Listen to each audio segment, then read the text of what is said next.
Om Sahana Vavatu Sahano Bhunaktu Sahaviryam Karavavahai Tejasvinavadhitamastu ma Vidvishavahai.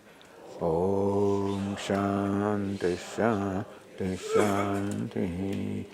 Om Purnamadah Purnamidam Purnat Purnamudachyate Purnasya Purnamadaya Purnameva Vashishyate. Om Shanti Shanti Shanti. Shruti Smriti Purananam Alayam Karunalayam Namami Bhagavatpadam Shankaram Loka Shankaram Shankaram Shankaracharyam Keshavam Badarayanam Sutra Bhashya Krutau Vande Bhagavantau Punah Punah Ishvaro Gururatmeti Murti Bheda Vibhagine Vyomavad Vyapta Dehaya Dakshinamurtaye Namaha. Om Shanti Shanti. Om Ishavasyopanishad Sarvam Yatkincha Jagatyam Jagata Tena Tyaktena Bhunjithaha Ma Grudah Kasya Svidhanam Kurvanneveha Karmani Jijivishetshatam Samaha Evam Tvainanyathaitosti Na karma lipyate nare.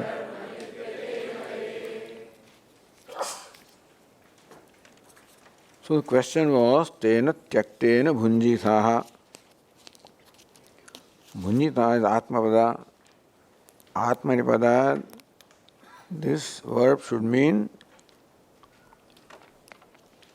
enjoy. Well, root bhuj has these two meanings. When it is in Parasmaipada, it means palane, protect. In Atmanipada, it is enjoy. So the Atmanipada, therefore, the meaning should have been enjoy. Tyaktena bhunjita, enjoy with renunciation. Bhashyakara has chosen to explain, even though it is Atmanipada, the meaning of Parasmaipada is given, palayathaha, meaning may you protect. Because that is the meaning which is relevant in this context. Bhashyakara explains his mantra to reveal the vision, Ishavasyam idam sarvam yat kincha jagatyam jagat, and the means for attaining that vision. So tyaga is, tena tyaktena is interpreted as tyagena. So tyaga is a means of protecting that knowledge. So now we have the knowledge. Everything is Ishvara, I am Ishvara. Then you need to protect the knowledge in the sense that keep that knowledge free from the influence of opposing factors and desires, and all the impulses born of desires are those which can unsettle that knowledge. So desire stands for all the other impulses born of desire. And therefore, keep this knowledge protected from being assaulted by, being unsettled by desires, etc. So tyagena, by renunciation of all the desires, renunciation of all the eshana, so eshana traya tyagena. So this, through tyaga, may you protect the knowledge. Tyaga, renunciation has relevance with reference to knowledge in as much as It is tyaga, the spirit of renunciation, which is conducive to the knowledge. But this knowledge involves the tyaga or renunciation of what is mithya. The reason why the Shruti has to tell us that what is Ishvara is because we don't see it as Ishvara. And reason is not that it is not Ishvara, therefore we don't see it as Ishvara. Problem is not there, problem is with me. There is something in me which prevents me from seeing the universe as Ishvara. And that can be said to be kama. Kama, which is the source of all other impulses, which make the mind extrovert,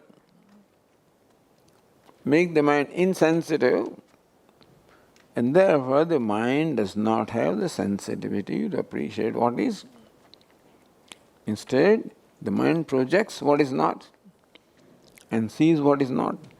So that because of which the mind projects, that is what should be given up. So that one can contemplate upon these truths without being assaulted by the tendency to project. Ragadveshas are projection. So kama stands for ragadvesha. Renunciation of all the eshanas, the desires, would automatically mean renunciation of ragadveshas. And that is kind of mental environment required to gain the knowledge, to contemplate upon Ishvara, and to protect the knowledge by progressively overcoming dehata buddhi. The whole process requires a disposition of mind which is free from all impulses. Here kama stands for all of them. Kama, krodha, lobha. Kama is source of all impulses. So renunciation of desires, renunciation of all the impulses, which are in a way obstacles to your gaining the knowledge and obstacles to abiding the knowledge, so give them up by viveka. So that is relevant to the first line which reveals the vision of the Upanishad, vision of Ishvara. Magrudha kasyasvidhanam is also for a sannyasi in this context. So tyagena, by renunciation, we said yesterday, by the vividisha sannyasa. So live a life, a contemplative life. Sannyasa is for facilitating a contemplative life, because then a person is free from engagements, demands, obligations, and has the leisure to focus attention on this contemplation. In that some obstacle can come if there are some unresolved or undigested perhaps samskaras. So some possibility Upanishad sees here, where greed stands for any kind of attraction. Dehavasana, Shastravasana, Lokavasana. So it's not yet free from all vasana, that's a process that is going on. And therefore, any vasana, the tendencies that are buried in the mind, may manifest themselves, which they do.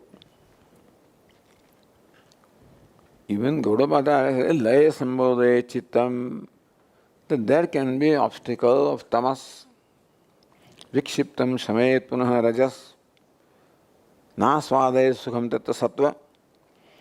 All these three gunas can become the obstacles to the abundance of knowledge. And therefore one has to be attentive. In that sense, if any of these vasanas arise in the mind, Dehavasana, Shastravasana, Lokavasana, the mind may be tempted. Therefore, remain free from the temptation. So dhanam can stand for not only wealth. Dhanam can stand here for whatever it is the ahankara has fascination for. Ahankara wants wealth. Ahankara means ego. Find its fulfillment from wealth, fame, power. So that dhanam would represent all of these. Likely that ahankara might be influenced by these latent tendencies that may be there.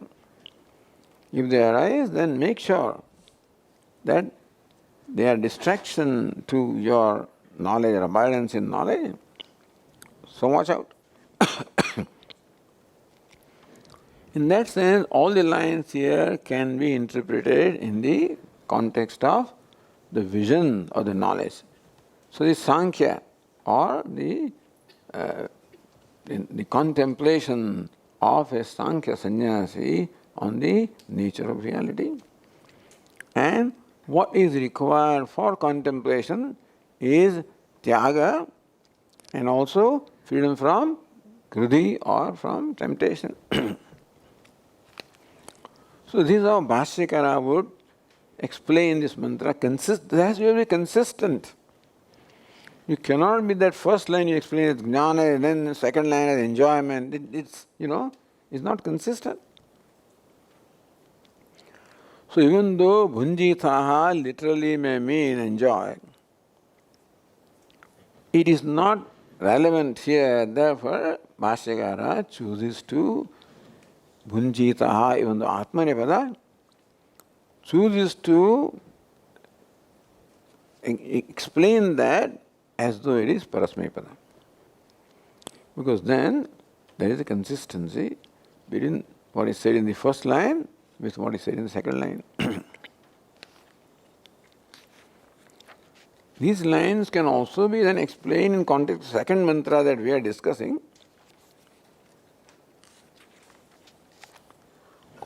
Kurvan eva karmani.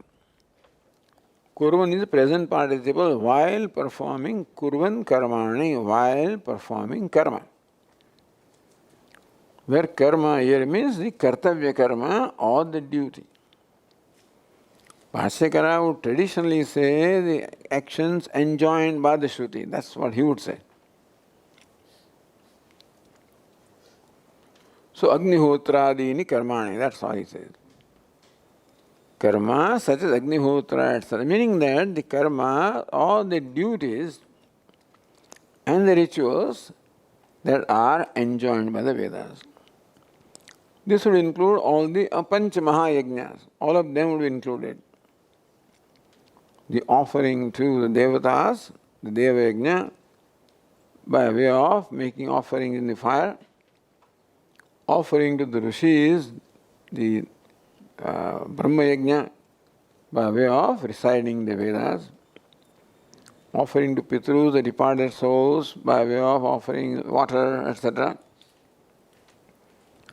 Nriyajna, the offering to the other needy human beings of society by giving them food, clothes, dwelling, etc. And offering to other creatures,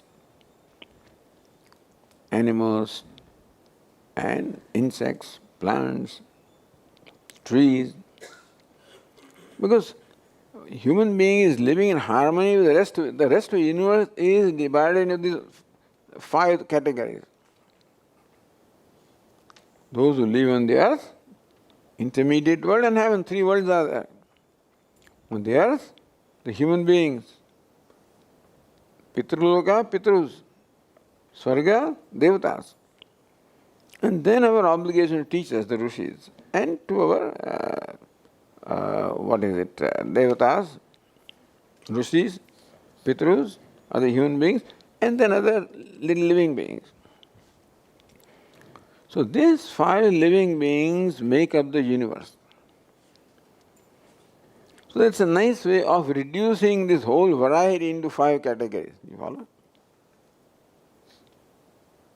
And therefore the Vedas enjoin that your daily life should involve an offering to all these 5 kinds of living beings who contribute in your life. You are what you are on account of what they do. So that they contribute is programmed by default, meaning that's how they are programmed to function, that automatically their life involves contribution. Consumption is there to sustain, but then contribution also is there. So animals are not just consumers also, but then they contribute. More we understand them, then more we understand how it's all interrelated, interdependent. But human being has a free will. And therefore, he can choose to drop out. Because contribution means giving up. To contribute means give you something, my share, what belongs to me, to give you. Now there, my greed, that greed which is in me prevents me from sharing what I have. There is no greed anywhere else in the world. So they share automatically. Whatever, and that's how they are programmed. There's greed in human being. What does greed mean? Greed means I want more than what I have, never satisfied with what I have, and I do not part with what I have. Yes, greed has two aspects. That I am not satisfied with what I have, I never feel I have enough, and therefore I can never part because what shall I, so therefore, as prompted by greed, likely that human being will hoard everything. He feels so insecure. He never feels secure. You can never feel secure with what all your possessions you have. So he'll keep on hoarding. He said, give, contribute. So these 5 yajnas were meant to make or enable human being to contribute to this scheme of things. Then only there is harmony. It cannot be one way that you keep on consuming, keep on receiving, keep on hoarding, then the world cannot function. So flow must continue, it shouldn't stop someplace. If water also doesn't flow, it starts stinking. So water must flow. So also this process of contribution must flow. It should not stop here, that I get all the contributions and then I hang on to them. That's what human beings like. That's why Vedas enjoin him. We need to be told. A cow doesn't need to be told. It gives milk. No, it doesn't drink that milk, just gives to others. A tree doesn't need to be told. It gives fruits. It doesn't consume its own fruits. Meaning that all the elements of nature, by design, by program, by default, automatically contribute. They do consume what they need, but they consume only what they need and nothing more than that. There is no greed in them. There is no indulgence. There is no indulgence anywhere in nature. No greed anywhere in nature. No anger anywhere. No violence anywhere. No impulses anywhere. Therefore there is harmony. In nature, there is calm, there is harmony because there are no impulses. But unfortunately, human beings evolved. So we are evolved creatures, therefore we have all that stuff also.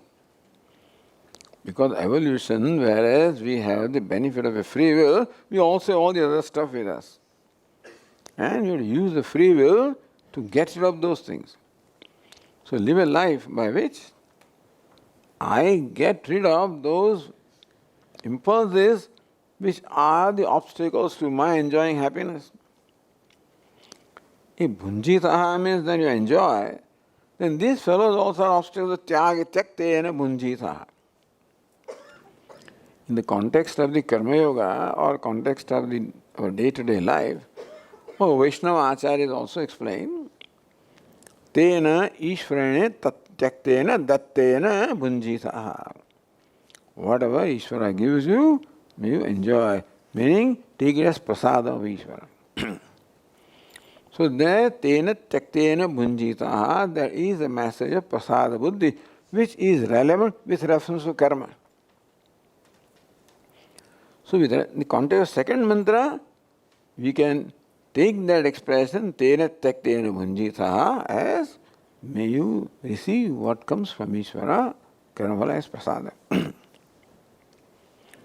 So, kurvan eva. Kurvan eva means while performing action, meaning you must be active. You must participate. You cannot withdraw as Arjuna did. You cannot withdraw. Human being can withdraw because he has freedom to withdraw also.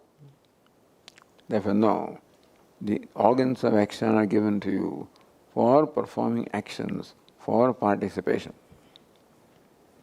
Otherwise, only organs of perception would be enough to live life. But no, organs of action are meant to perform action and to participate. And participation would involve the spirit of contribution. So, kurvan eva. The evakara is there while performing your duties. While doing what is right. What is duty? Doing what is right in every situation. Thus, every situation requires me to deliberate, to have viveka of what is dharma and what is adharma, what is right and what is not right. So by doing that, Lord Krishna says our buddhi is threefold. So pravrittim cha, nivrittim cha, karya, karye, bhaya, bhaye, vandam moksham chaya veti buddhissa partha sattviki. Lord Krishna, that was sattviki buddhi, where the buddhi or the intellect can correctly judge pravritti, what should be done, nivritti, what should not be done, karya, what is right, akarya, what is wrong, bhaya, what will cause fear, abhaya, what will contribute to fearlessness.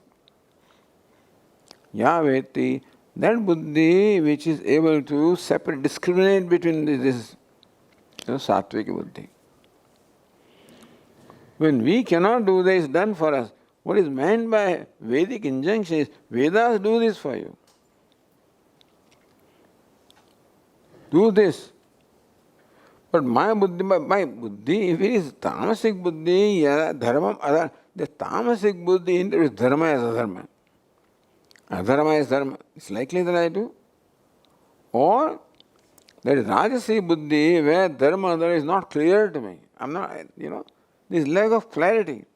Like water, when the surface is disturbed, you cannot clearly see what is in the bottom. So when the buddhi is also overcome by rajas, there is no clarity.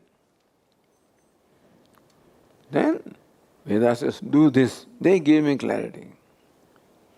Meaning Vedas help me to make the right choice in every situation, so that my buddhi is trained ultimately to make the right choice by itself.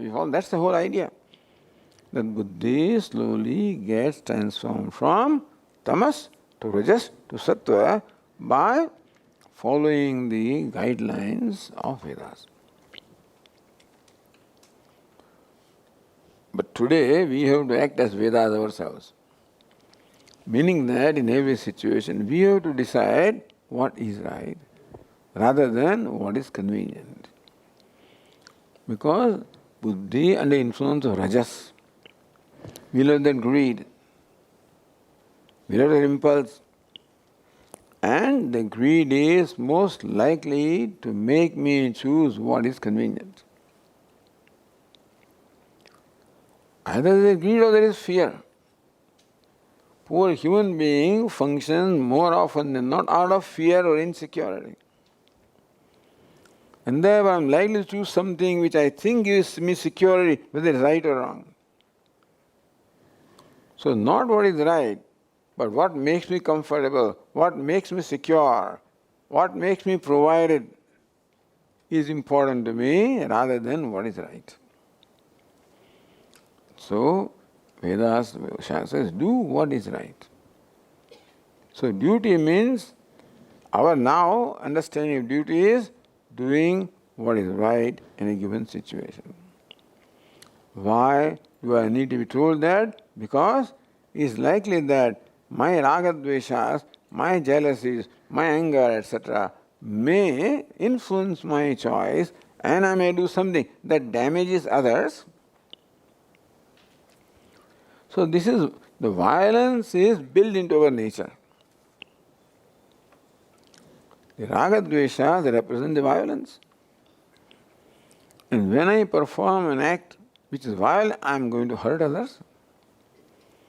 So human being is quite likely to function in a manner which will be hurtful to the world, that I can disturb the existing harmony in the universe. If I also am tuned up to the existing law or harmony, then there is non-violence, then there is cooperation, then there is peace, then there is happiness. But my impulses, ragadveshas, are very likely to dominate me, control me, and make me act in a manner which is self-centered manner. So when I act out of a self-centered spirit, which can be told is consuming means what? Being self-centered. Then most likely I'll hurt somebody, I'll disturb the harmony. So that tendency is there in me, therefore it should be controlled or checked by a commitment to doing what is right. But two choices are there, what is convenient and what is right. This is easier said than done, by the way. But then, this is a very important thing. A commitment to do what is right will make you God. A commitment to do what is right. Don't think it is easy. Because my ragadveshas find it convenient to do what is not right. To compromise. There is a tendency to that's all right, chalega, usme kya badi baat hai, what's the big deal about this? So I have diabetes, all right, but then after all, Rasagulla is there, and my mind says, nobody is watching, otherwise they watch Swamiji. And, so Swami has no freedom to eat what he wants, by the way. No, that's not in your diet, Swamiji. So somebody puts in my place, that's not in your diet. Thank you. And this methi is in your diet, so take that. What is bitter is in your diet, that sweet is not in there. All right? So that's how you think the Swami is a Swami. No. Swami means one who controls. Swami is controlled.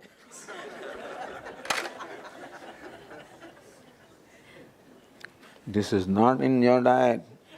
So they'll consult that Vaidya has given a whole thing, and I have to keep checking. Is this, can I eat this? No, Swamiji. Anything that is delicious, no.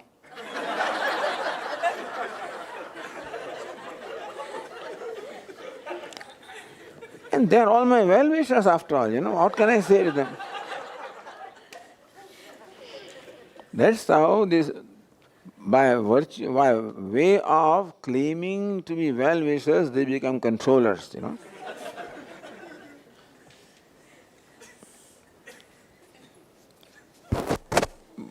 But then I keep all this in my mind. Nobody will know generally, outwardly, I said, it's fine, thank you. So this is how what is right is not, more often than not, what is convenient. What is right for you, many years ago I was told, Swamiji, what you like is no good for you. Like pizza, no good for you. Like sweets, no good for you. Ice cream, no good for you. Chocolate, no good for you. I'm not telling them, I'm telling what I was at that time. What you like is no good for you. So do what is good for you. That requires discipline. That requires me to control my impulse of doing what I like and, and take liberty. Human mind wants to take liberty. The cow will never take liberty. They will eat only what is right for them, they will do what is right for them, that's how they are programmed. You place any sweets, the cow will only eat grass. No samosa, these cows, hungry cows may eat anything, but otherwise, given a choice, they will do what is right. Poor cows in Ahmedabad eat everything, including plastic, because they are so hungry. And they are let free on the streets and things like that. It's all cruelty of human being. He will, milk the cow in the evening and then let it go. Anyway, so human being is like this. He's like a wild animal. And you have to slowly training to be, the mind has to be trained to comply with the law and harmony. Not easy. There are no police forces in animal. Do they have? Do cows require a police force to make sure that a cow behaves correctly? In the forest, do they have anything like that? No. Human being requires police force. Requires all kinds of things, security, cyber security, this, because you can always be hacked. So this all human being can do. And our mind is all that potential. The idea is that is the reason why a commitment to kartavya or dharma can be simply said to be what is right in a given situation. Kuravane karmani. So word karmani does not just mean karma, it means which is the right karma. Master cannot say duty or kartavya, but here we can say what is right in a given situation.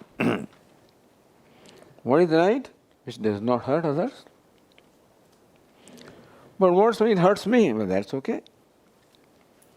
What is right is that which does not hurt others, which is not at the cost of others.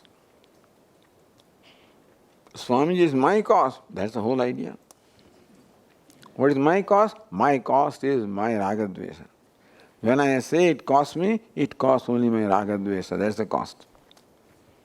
And they want you to give, they want you to, live with that cost. The real cost that we all cost is only ragadvesa, I'm telling you. The greed is the cost. Ragadvesa are the cost. Which I think is my benefactor, is actually my enemy. So today these entities I think they are my benefactors. So Lord Krishna says, Tau hyasya paripanthino, they are not your benefactors, they come as benefactors. Raga comes as though it is helping me, Dvesha comes as though it is helping me, but on the other hand, they are hurting me. We may not know this. Therefore, doing what is right requires me every time to give up the pressure created by ragadvesas, the compulsions created by ragadvesas. I have to do that. That's the way to evolve. That's called spiritual evolution. Or evolution, why spiritual? That's the only way to become happy. The pure human being does not know what makes him happy. He thinks that wealth makes him happy, and power makes him happy, and fame makes him happy. No? They can give you comfort, all right. Happiness is one thing, and comfort. Nothing wrong in comfort. Have it and enjoy it. But comfort you cannot enjoy, or anything you cannot enjoy unless you have a right state of mind. Is it not so? Swami, you build this house, but only our guests enjoy them. He built a big house for himself and the family. But then who enjoys them? The guests enjoy. When the Swami comes, he enjoys the house.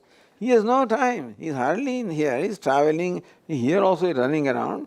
He is sitting in his favorite chair. Then also something is going on in the mind. So just because we have things does not mean that we can enjoy them. To enjoy something, not only we require the means of enjoyment, we require the disposition which is required for enjoyment. You follow? That is missed. People pay attention to how to get the objects of enjoyment, objects of pleasure. not paying attention to the mind which is the means of that enjoying the pleasure. And more often than not, in the process of acquiring objects of pleasure, the means, the capacity to enjoy that pleasure is compromised. So when we compromise values, when we deviate from what is right, then we are sacrificing the mind, creating conflict in the mind, whether we recognize or not. Whenever we violate the law, there will be a conflict. If in a situation I am required to tell a lie, I may say that. But then there is conflict. I did something wrong. So what, Swami? There are many people who are just professional liars. They don't feel anything. There are cold-blooded murderers. They feel nothing. That's what they tell me. When if an ant gets killed by me inadvertently, then I feel bad. You may feel bad, Swami. There are people who just shoot out and feel nothing. Wouldn't that be nice? That I hurt somebody and feel nothing. Would it not be nice? That would spare you all the guilt and all the conflict. Is that guilt a good thing to have or not?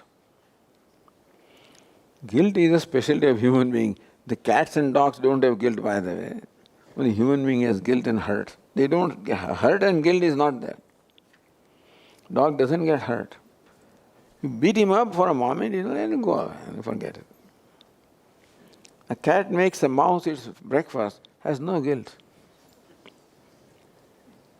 Cat takes around in the morning in the garden, and all squirrels, etc., have breakfast, comes and sits in front of you. You can see the blood on its face, mouth.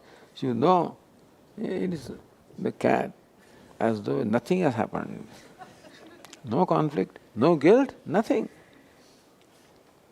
Would that not be nice? If all our mental, emotional pain comes from hurt and guilt. Most of it. It can be traced to hurt and guilt. That's why I said a human being can be an unhappy person. Because other creatures have no hurt, no guilt, no sorrow, no sadness, no depression.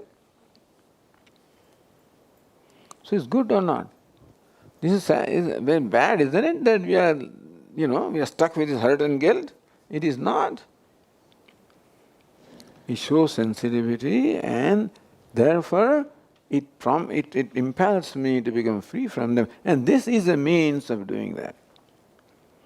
Doing what is right is the way of becoming free from guilt. Because then I will not violate the law. Kurvannevehe karmani jijivishe shatam samaha. Karmani kurvan eva. Perform being active, don't become inactive. Like Arjuna, he just left his bow and arrow. No, not that way. You must live an active life. Life of participation. By active I don't mean just keep doing things. A life of participation. Because that is the way to grow. It is not karma, as we said yesterday, that does anything. It is the spirit with which karma is performed. If karma is performed with spirit of participation, it is that thing which helps me grow. So that is the tool given to you, or means given to you to grow and be happy. When I use the word grow, I mean that it is emotional growth which is conducive to happiness. And that's the only way we can be happy. So this is an instruction as to how to become happy people while living our life. How should we live our life? Kurvannevehe karmani. Jiji vishet. May you have a love for your life. Jiji vishet. Don't desire to die. Have a love, value the life. Human life is very valuable. Mahata punya paranena kritayam kayanostaya. You have spent a lot of punya. So when you depart from this body, then Ishvara has a whole, what shall I say, a supermarket or a big store of all costumes. Ishvara has 8.4 million kinds of costumes. When you depart from this body, I have a choice. Which one you want? What can you buy? Not what you like, what you have in your pocket. You go to store, you may like anything. What can you buy? What you can spend. Similarly, lot of punya if you accumulated. Mahata punya panyena kritayam kayanostaya. This kayanahu, this boat in the form of this human body has been purchased by you, having spent a lot of punya karma. Why? So this is given to me. For what? What is a boat given to us for? What do we do with a boat? Store it in our house? What do you do with a boat? Decorate it, paint it, show it, store it, is it? Tara, it is for crossing. Crossing the ocean of samsara. So this boat in the form of the human body is given to you for crossing the ocean of samsara. Tara yavanna bhidyate, and you don't have a lot of time. You finish your agenda before this thing breaks down. Param dukkho dadher gantam dukkha udadhi. This samsara, to cross this ocean of samsara, this is given to you, and may you fulfill that purpose before it breaks down. So, jiveshesatam sama, understand that the human embodiment is very precious. And we do not know when, if and when that, because when we depart from this body, we don't know what embodiment we will get. So don't plan. In India, what happens is, I know I'll do it in next birth. People can postpone. Too much trouble right now. Do it next time. Hey, who knows when next time? When we will get next birth, we don't know.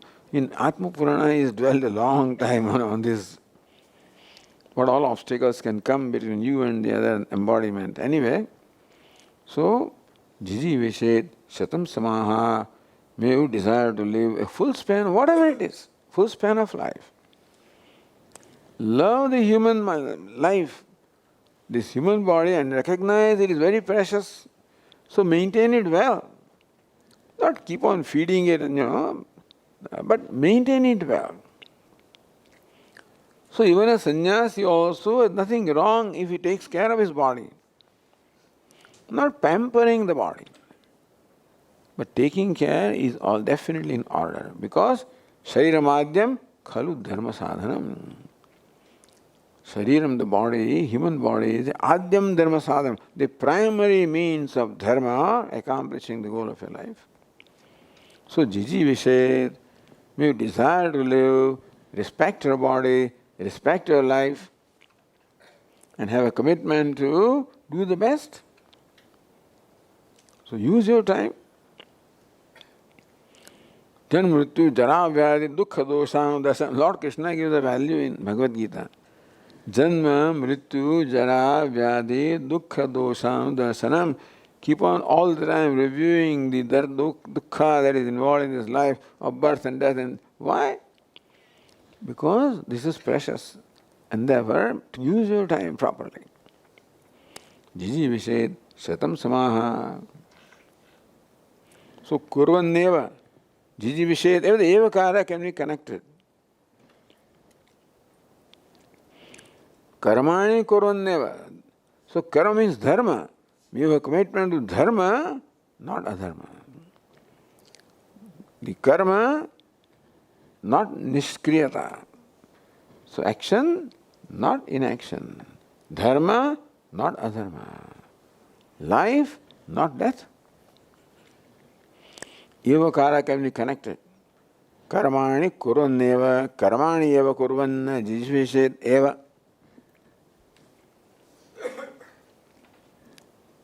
So what's the benefit? Evam tvai nanyatheto na anyatha itaha nasti. Itaha anyatha, other than this. Nasti. There is no way other than this. What's the way? Kurvannevehe karmani. Living a life of doing what is right. Living a life of participation. Living a life of contribution. Living a life of offering whatever you can. Well, what will happen to me, Swamiji, if I keep on offering? What will happen to me? That's the human insecurity of my mind. Always ask this question. Swamiji, they'll take advantage of me. You followed the advice, Swamiji, and then I find that people, Swamiji, I did so much and, there is no appreciation. I did so much for my family, so much my family, no appreciation. We get disappointed. Oh, Swamiji, I started doing that and now I see that they take advantage of me. So these are the problems that we have. I do not want others to take advantage of me. I do not also take me for granted. That means this is called desire for karma phala, by the way. There's an expectation that when I do something, people should appreciate. That is the asakti for karma phala.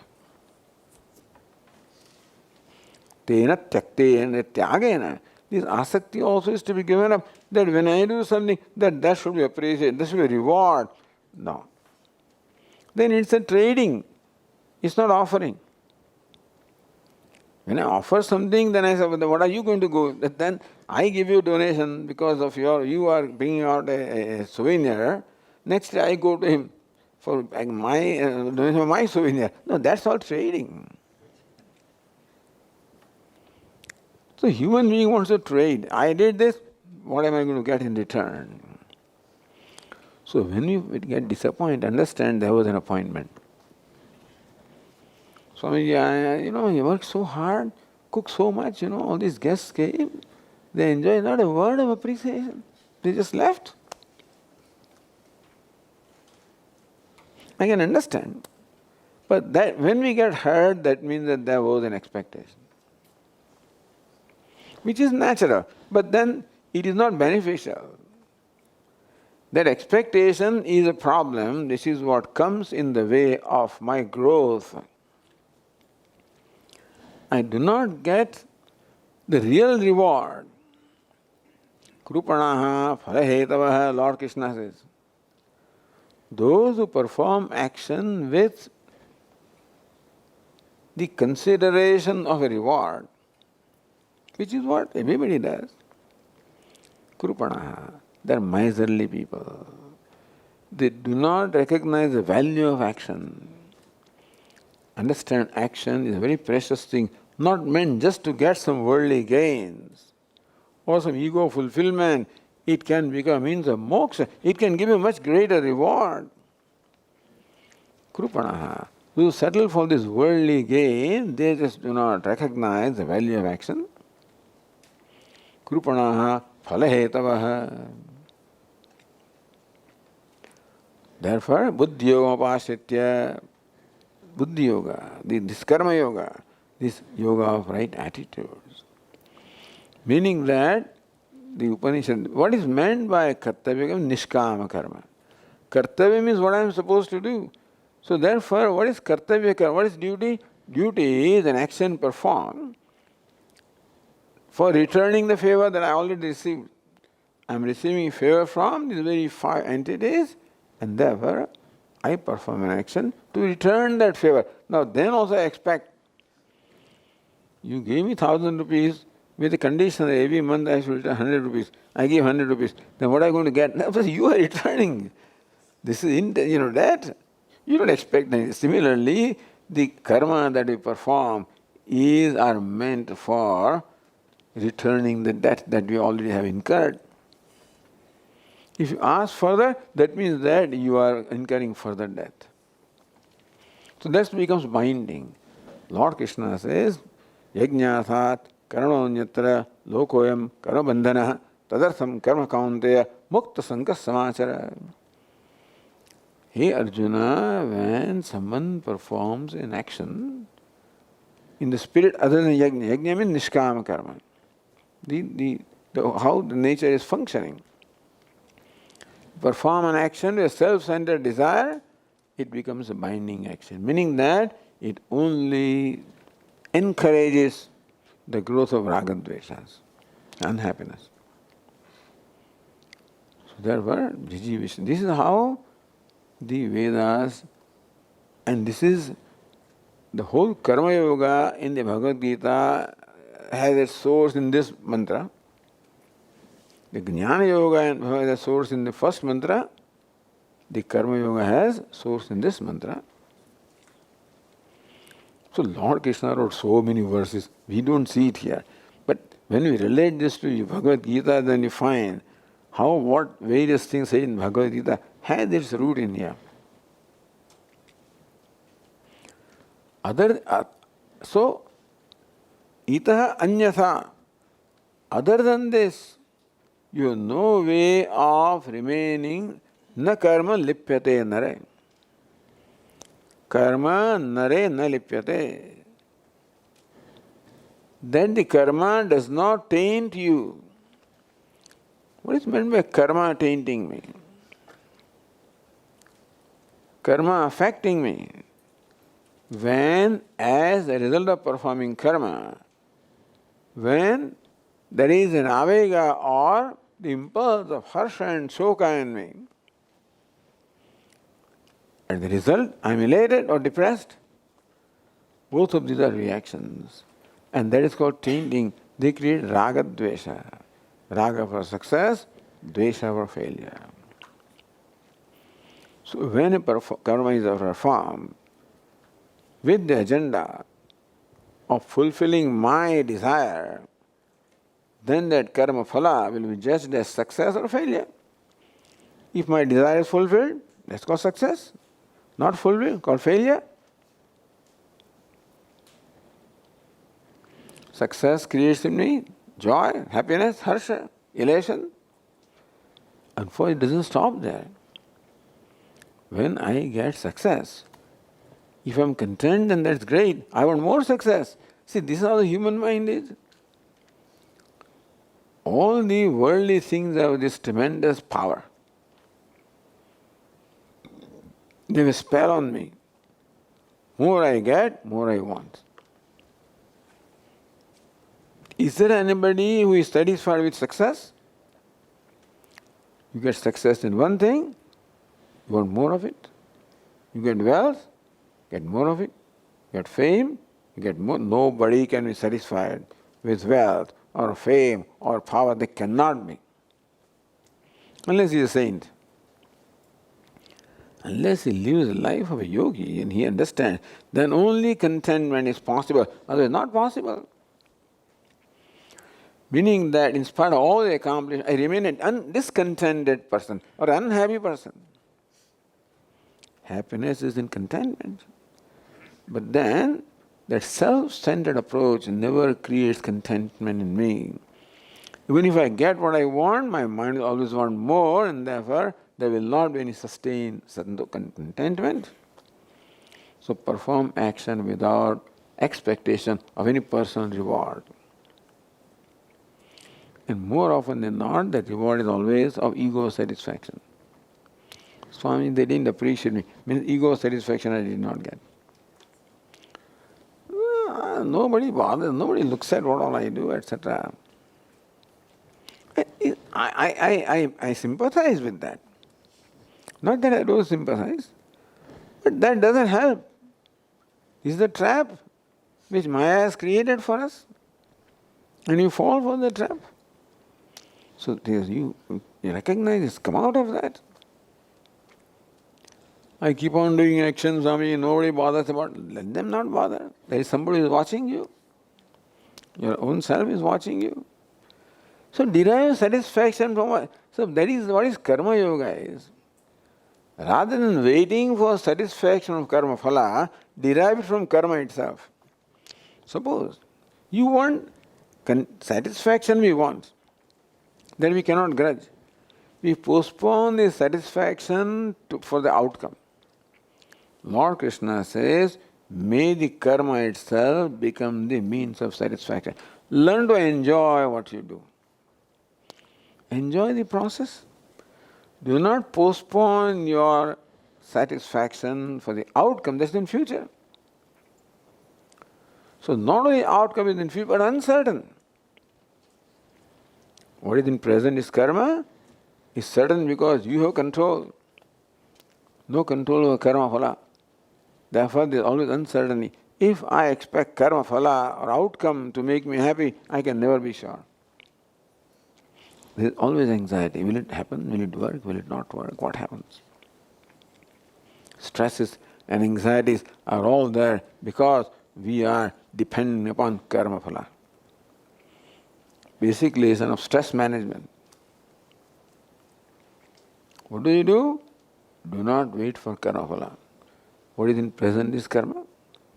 Enjoy the present. Enjoy what you do. Oh, what Swamiji rubbing the floor?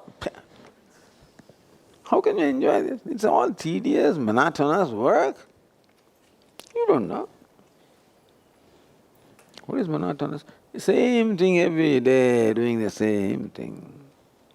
Same washing and same cleaning. Or at work also, not only at home.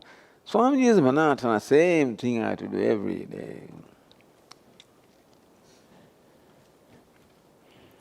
So that is where you have to use your creativity.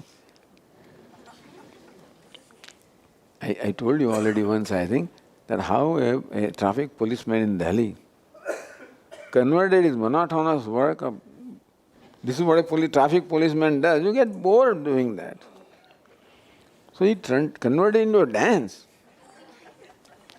to enjoy what he was doing.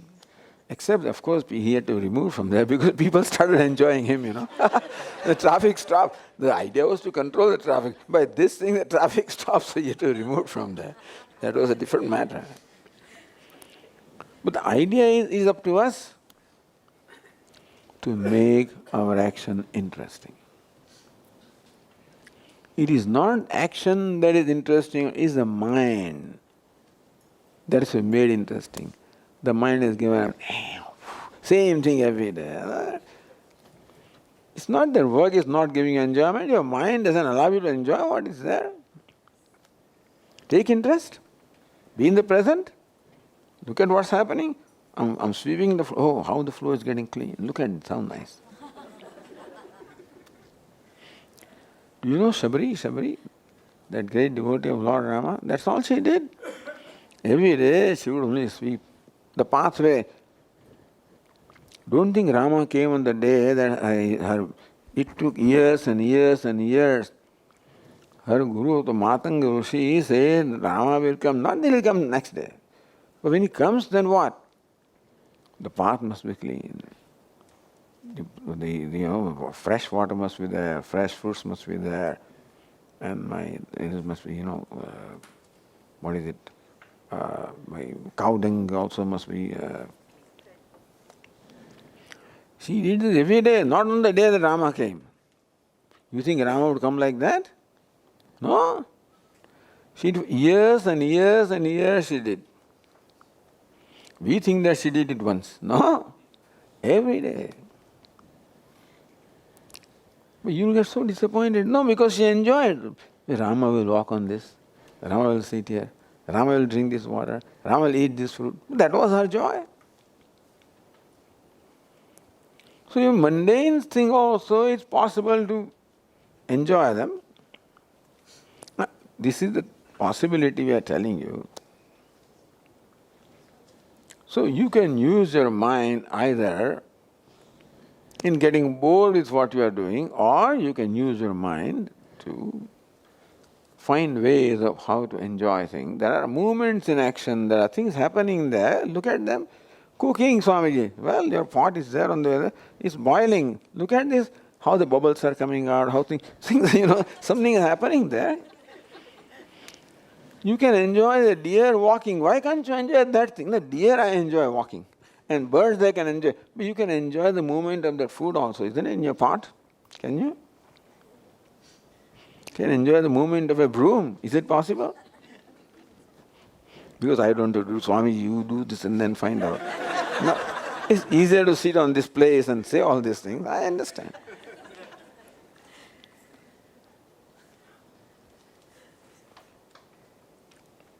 But do not postpone your enjoyment to the reward of the action because it is in future, is uncertain, you do not control it. Enjoy the present, which is action, which is what you control. Not only you control the action, control the attitudes towards the action. Other than this, there is no way of being happy in life. Only way of being happy is this. There is no other way of being happy. That's all. Don't think that because you get reward you'll be happy. No. Mind will want more rewards. I did something and today I got appreciation. You think that that's where the mind will stop? This is called samsara. But one thing leads to other. So this outcome, which was a result of my desire, will lead to other desire. The next day I will wait. Did they appreciate or not? And then only one word, then I will want 2 words of appreciation. Then I want 3 words of appreciation. I mean, this is a trap. And sooner you recognize, better you can extricate yourself from that stuff. So, itah anyasa, other than this attitude of loving what you do, love your life, love your body, love what you do, enjoy what is, rather than what will be. Other than that, there is no way of becoming happy in life. And no way of becoming free from these ragadveshas, impurities. No way of purifying the mind, and no way of making, marching towards your goal of moksha. Na karma lipyate nare. This is the only way that karma will not taint you. Brahmanyadhaya karmani sangam tyaktva karotyah lipyate nasa papena padma patramivambasa. Lord Krishna says, Brahmanyadhaya karmani, these yogis perform actions as an offering to Brahman or Ishvara. Sangam tattva karodhyah, without sanga attachment to the reward. So while performing action, Brahmani adhaya, the attitude is offering to Ishvara, which Pujya Swami translates simply as contribution, but Bhashyakara would say Ishvara buddhya. But where is Ishvara? Ishavasyopanishad. What is this Ishvara? Isn't it? So that first mantra helps us to live the life which is prescribed in second mantra. How can I offer my karma to Ishvara? What is Ishvara? Oh, this fellow is Ishvara, so I know. Think about it. When we say what is Ishvara, is not just the costume is Ishvara. The one wearing costume, is more important than costume. Not the costume is also Ishvara. But the one wearing costume is more important. That is Ishvara. Offer means what? That may your action make that Ishvara happy. Fulfill their need. One becomes happy when his or her need is fulfilled. May your action become a means of fulfilling somebody's need. So this is what the mantra teaches. Other than that, other than the nishkama bhava, other than the Ishvararma buddhi, other than this spirit of contribution, other than nishkama bhava, other than that, there is no way of remaining untainted in life. Otherwise, life is like the coal mine. When you go through coal mine, it is going to taint you, whether you want it or not. Life will taint you. Karma does not taint. It is your attitude that taints and attitude that frees. Understand? Although it says karma na lipyate, karma doesn't do anything. Karma does not bind, karma does not release. Karma is karma. What binds you is your attitude, what releases you also is your attitude. That's why it's yoga. And therefore, right attitude, this is the attitude which will keep you free or make you free. Other than that, there is no way of becoming free. So this is the mantra which is briefly telling us the Karma Yoga. So first, Jnana Yoga. Second is, this is how Bhashyakara explains the Upanishad. But Tyagena, so renunciation, meaning that first mantra is meant for the renunciates, sannyasis. Kurvandevaha, otherwise meant for the active. So, path of pravritti, path of nivritti. This is pravritti, first one is nivritti, that is the way we can explain. Karma kanda and jnana kanda. So, thus these two mantras give us a summary of the entire Veda. The second mantra summarizes what is karma kanda. First mantra summarizes what is jnana kanda. Om. Om Purnamadah Purnamidam Purnat Purnamudachyate Purnasya Purnamadaya Purnameva Vasishyate. Om Shanti Shanti Shanti. Shankaram Shankaracharyam Keshavam Badarayanam Sutrabhashya Krutau Vande Bhagavantau Punah Punah. Ishvaro Gururatmedi Murti Bheda Vibhagine Vyomavadvyapta Dehaya Dakshinamurtaye Namaha. Om Shanti Shanti Shanti. Hari Om. Shri Gurubhyo Namaha. Hari Om.